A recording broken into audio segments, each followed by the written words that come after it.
اصول یہ ہے، اور دوسرا قرآن کے اندر 28 انبیاء کا ذکر موجود ہے. کدھر ہے؟ یہ تو انلمیٹڈ کورس نہیں ہے، یہ تو ختم ہو گیا، عبرت والا سلسلہ تو ختم ہو گیا.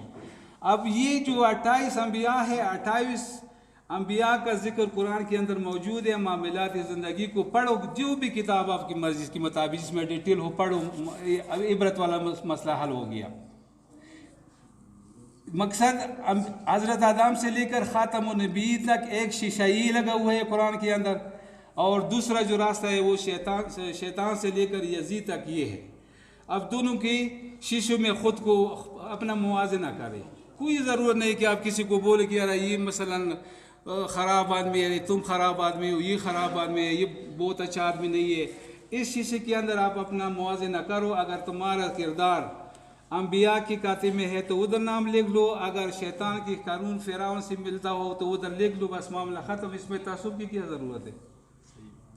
اس میں نہ فرقے کی ضرورت ہے نہ تعصب کی ضرورت ہے. وہی شیشہ لگا ہوا ہے، جو عادات و اطوار ہے ان سے ملتا ہے تو اس گروپ سے آپ کا تعلق ہے، بس ختم ہو گیا معاملہ. اس میں کیا تعصب کی کوئی ضرورت نہیں ہے. یہ بھی مقصد ہے کہ دوسرا ایسا ختم ہو گیا. ابھی تیسرے ایسے پہ آ جاؤ، وہ ہے عبادت. عبادت عربی زبان کا لفظ ہے، مینز احکام الہی بھی کہہ سکتے ہیں، عقائد بھی کہہ سکتے ہیں، اور پابندیاں جو ہم پر لاگو ہے وہ بھی آپ کہہ سکتے ہیں. یہ بالکل نرسری کلاس کی وہ ہے کورس ہے. یہ ہم نے نرسری کلاس میں پڑھا ہے کہ اصول دین 5، فروع دین 10، اس کو جمع کر کے کتنی بنتے ہیں؟ 15. یہ 15 چیزوں کی پس منظر کو سمجھو. قرآن کے اندر یہی سارا بیان ہے. نماز کا کسی صورت میں ہے، کسی آیت میں نماز، روزہ، زکوٰۃ، حج، خمس، امر بالمعروف، نہی عن المنکر، ولا تبارو، یہ توحید، عدل، نبوات، امامات، قیامات. اگر اس کے علاوہ کسی نے اس قرآن کے اندر سے ایک عبادت کا لفظ نکالا، اس کے لیے میرا 5 لاکھ روپے انعام. سمجھ گئے کہ نہیں؟ یعنی چوتھا حصہ قرآن کا اتنا آسان ہے، لیکن اس پیٹرن سے ہمیں نہیں ملا تھا. ہم پڑھتے ہیں، کبھی زکوٰۃ کی بات کرتے ہیں، کبھی ادھر سے جا کے کسی اور چیز کی وہ ٹچ کرتے ہیں. سیکوینس نہیں تھا. ہم لوگوں نے تھوڑا کوشش کر کے کہ اس میں کیا کیا چیزیں وہ سیکوینس میں ڈال دیا. چوتھا حصہ اس کا ہے حکمت. قرآن پاک کا مکمل علم 4 الفاظ میں: قدرت، عبرت، عبادت اور حکمت. حکمت بدقسمتی سے 1444 سال گزرنے کے بعد بھی حکمت میں ہم لوگ یہ جو ریڑھی چلاتے ہیں نا، ادھر سے لے کر آن ورڈ جواد نقوی تک ہم لوگ اس کی کاتے میں مائنس. مقصد ہے کوئی پروگرس نہیں، 1% پروگرس نہیں ہے. اگر ہے تو آپ لوگ مجھے بتا دیں کہ فلاں عالم دین نے قرآن سے ایسی ایسی چیزیں نکال کے ایسے ایجادات کیے کہ لوگ حیران ہو جائیں. اس حصے کا نہ گناہ ثواب سے تعلق ہے، نہ اس کا جنت دوزخ سے تعلق ہے. اس حصے کا مقصد یہ ہے کہ ہاؤ ٹو فیسیلیٹیٹ پیپل، کہ اس چیز سے آپ اس طرح انکشافات کر لیں تاکہ لوگوں کو آپ فیسیلیٹیٹ کریں. تو جب ہم دیکھتے ہیں، میں تو یہ بھی سوچتا ہوں کہ ابھی تو کچھ نتھنگ لیفٹ کہ ہم اس کو بنائیں. جہاز آپ کے سامنے ہے، ٹرین آپ کے سامنے ہے، میڈیکل ایکوپمنٹس آپ کے سامنے ہے، لائٹ، جو بھی انسان کی ضرورت ہے میرے خیال میں سب پوری ہو گئے کہ نہیں پوری ہو گئی. اب صرف ایک ہی مسئلہ ہے جو ہمارے لیے پینڈنگ میں ہے، وہ ایک ہی مسئلہ ہے کہ وہ انسان سازی، ہیومن انجینئرنگ، جو سب سے بڑا اہم مسئلہ ہے. یہ جو مراحت ہے یہ تو ہمارے لیے ہے نا.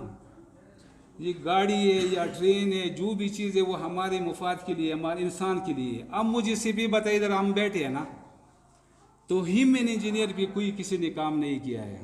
مقصد ہے کہ قرآن پاک انسان سازی کا بھی آرڈر دیتا ہے. صرف یہ نہیں ہے کہ گناہ ثواب جنت دوزخ والا سسٹم ہے، وہ کہتے ہیں کہ انسان سازی پہ بھی کام کرنا چاہیے. اب یہ چیز پینڈنگ میں ہے. انہیں آغا صاحب بیٹھے، ان سے آپ پوچھ سکتے ہیں کہ یار میں صحیح کہہ رہا ہوں کہ غلط کہہ رہا ہوں. انسان سازی پہ اب یہ کام پکایا ہے. تو میں یہ سوچتا ہوں کہ قرآن کے اندر کوئی چیز ناممکن نہیں ہے.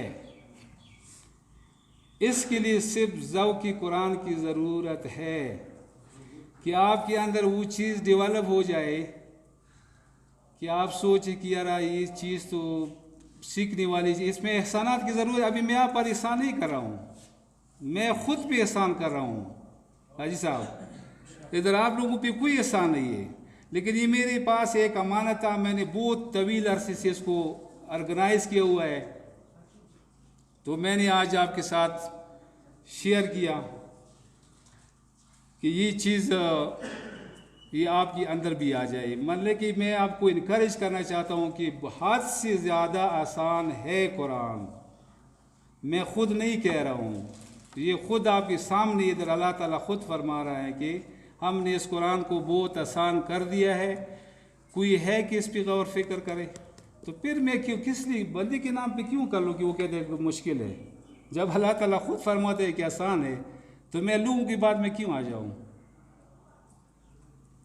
آگے یہ تو 4 الفاظ میں تھا، آگے 5 الفاظ میں دیکھو، 5 الفاظ میں قرآن سمجھنا۔ 5 الفاظ یہ ہے کہ ابھی ہم جو بیٹھے ہیں نا، یہ پوری دنیا کی آبادی 7.5 ارب دنیا کی آبادی ہے، کتنا ہے؟ 7.5 ارب۔ اب 7.5 ارب آبادی میں یک دم بیک وقت ہر جگہ، ہر قصبہ، ہر شہر، ہر ایجنسی میں یہ 5 کرداروں کے لوگ موجود ہیں۔ یہ جو ہم فرقے مرقے کرتے ہیں نا، ولا تفرقوا، قرآن میں فرقے نہ بنانے کا ذکر ہے، لیکن 5 کرداروں کا ذکر قرآن کے اندر موجود ہے، اس پہ ہم اتفاق کر سکتے ہیں۔ پہلا گروہ جو ہے نا کردار ہے وہ کافر ہے، یہ انسان کی کردار کا نام ہے۔ سیکنڈ جو ہے وہ منافق ہے، یہ انسان کی کردار کا نام ہے۔ 3rd ون مشرک ہے، یہ انسان کی کردار کا نام ہے۔ 4th ون مسلمان ہے، یہ انسان کی کردار کا نام ہے۔ اور 5th ون مومن ہے، یہ انسان کی کردار کا نام ہے۔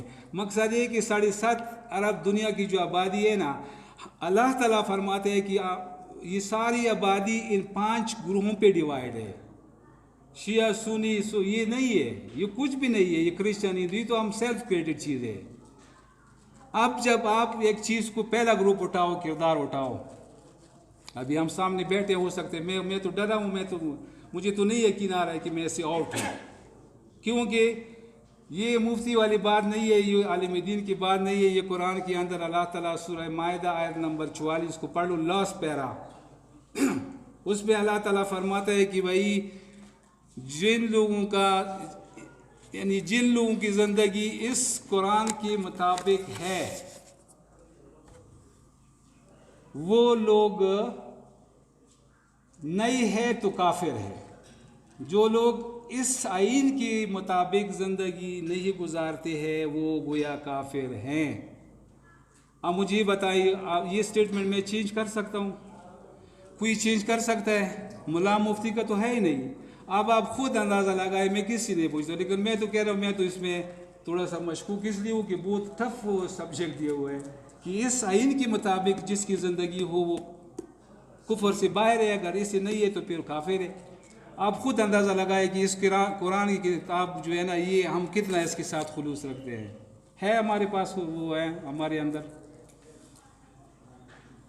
اگر جو لوگ اس آئین کے مطابق گزارتے ہیں وہ مسلمان ہے، اور جو لوگ اس آئین کے مطابق زندگی گزارتے ہیں اور یہ آئین پہ لوگوں کو پروموٹ بھی کر رہا ہے وہ مومن ہے۔